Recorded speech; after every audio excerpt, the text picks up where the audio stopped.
Really lovely to see you and welcome to another of our Christmas decoration craft workshops. So today I'm going to be teaching you the skills of how to create a quilled snowflake, and then you can transfer those skills to create whatever you would like.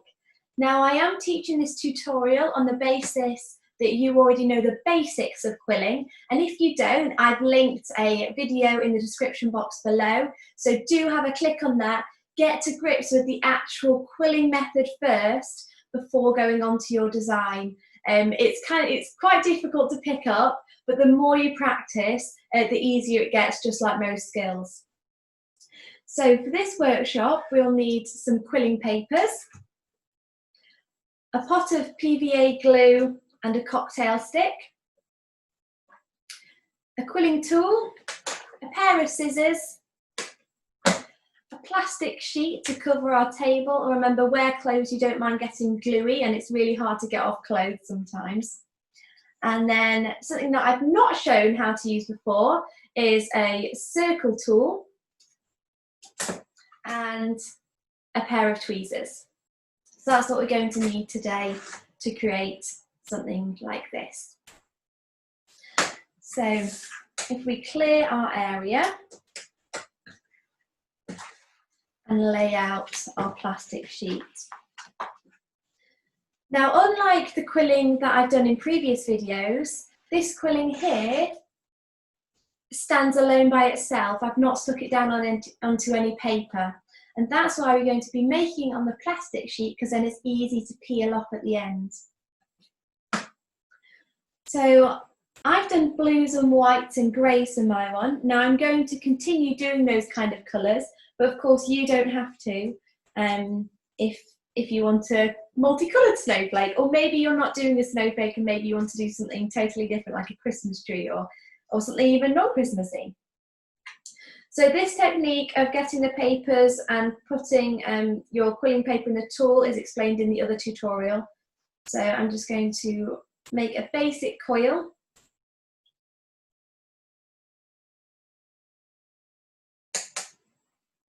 And after I've made my basic coil, I'm then going to get my quilling tool and place it in the size that I would like.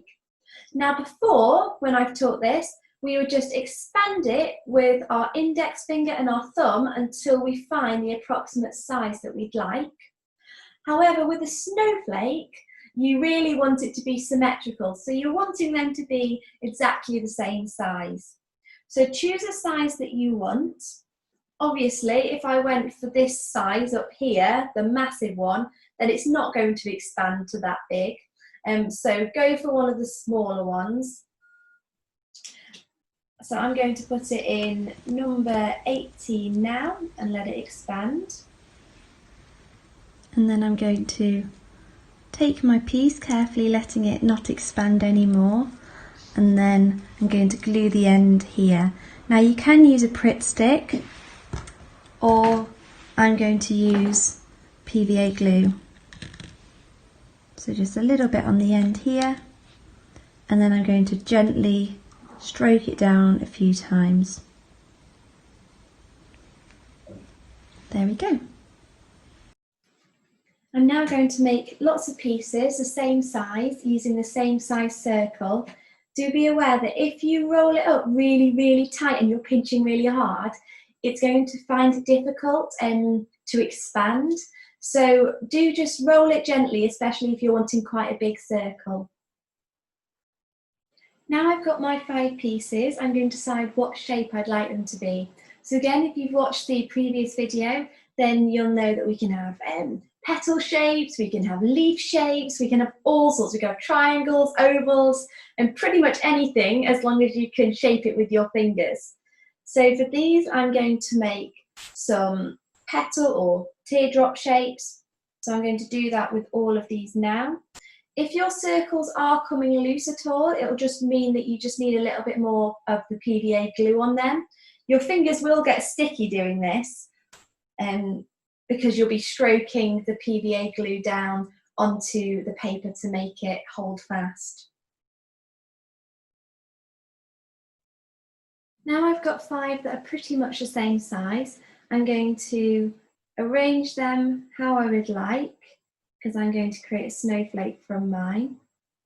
And then I'm going to use my PVA glue again and then just pop a little bit where the edges are joining to stick them together. Don't worry about getting glue on the mat, because unless you put absolutely masses on, it'll peel off very easily from the mat afterwards. So now I've rearranged my shape. I'm then going to go on and do some more around the edges. Now, you can do smaller pieces as well. That's why I've got my scissors. So I'm going to choose a blue, and instead of quilling a whole piece, I'm actually going to cut it into quarters. So I'm going to cut it in half and then half again. And then I'm going to quill with these small pieces to go around the edge. After I've made my small pieces, I'm then going to arrange them where I'd like, make sure I'm happy, and then with the PVA glue, again, take each piece. It's okay to put excess on, it's better to put more on than less, and then just stick them in place. Snowflakes do take quite a long time to make. You have to have quite a lot of perseverance. You can make just small snowflakes with just a few layers. This one here did take me quite a number of hours, so it might be something that you want to do for a little bit each day maybe, and then build up. This one is 2 layers, so you can stick pieces together as well, the 2 separate snowflakes, then lay them on top of each other. This one here, I'm going to now cover, well basically once you've finished your piece, you're then going to cover it in PVA glue so that it really sticks together, so that not just the edges are stuck, but like the whole piece is really firmly stuck together. So now when I pick up this, it's a really solid piece, and it's still delicate, but it's not too delicate. So all we need for that is we're going to need some more PVA in my pot, and I'm going to use either my cocktail stick, if it's just a small piece, just to lay it on, especially go within the joins. Or if you've got quite a large piece, you can use a sponge, but just be really delicate with it. The reason I included tweezers in the materials list is because you can use them to poke around your piece, make sure it's exactly where you'd like it to be. Also, if you quill and then use your circle tool, you can, instead of using your fingers, you can use the tweezers to take it out. It's whatever you'd prefer. So now I've covered my snowflake in the glue, I'm going to leave it to dry, and then after it's left to dry, I can then carefully peel the snowflake off.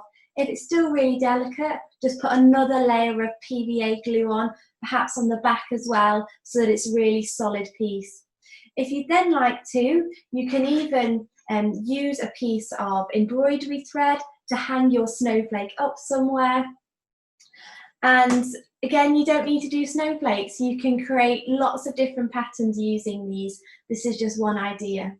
So I hope you've enjoyed this tutorial and continue to enjoy experimenting. Remember, this is a skill which is quite tricky, but the more you practice, honestly, the easier it gets. So keep going at it, and I hope you enjoy.